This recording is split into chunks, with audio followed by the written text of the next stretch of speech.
may mga hinaing kasi kami na hindi namin pwedeng sabihin in public. Kasi, alam niyo kung bakit? Kakasuhan nila kami. Anong kakaso nila sa amin? Neglect of duty. Anima ba? Ano yan? Neglect of duty na yan. Mag-share ka lang, mag-comment ka lang, mag-like ka lang. Ano yun? Neglect of duty na yan? Bakit? Duty ba ng pulis na hindi mag-like? Hindi namin duty yan. Ang duty namin is to enforce the law. Yun lang ang ano namin, yun lang ang trabaho namin. Pero hindi naman sinasabi sa batas na bawal yun. Wala naman nagsasabi sa batas na bawal yun, mga kasama. Pulis ako. Pwede akong mag-share, mag-like, mag-comment online bilang Pilipino.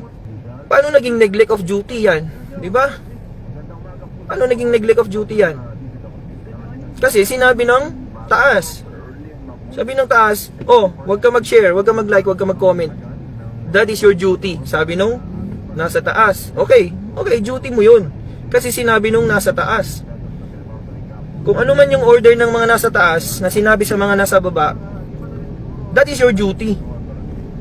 Pero ang tanong, lawful ba yung order na yon? Mga kasama, lawful ba yon?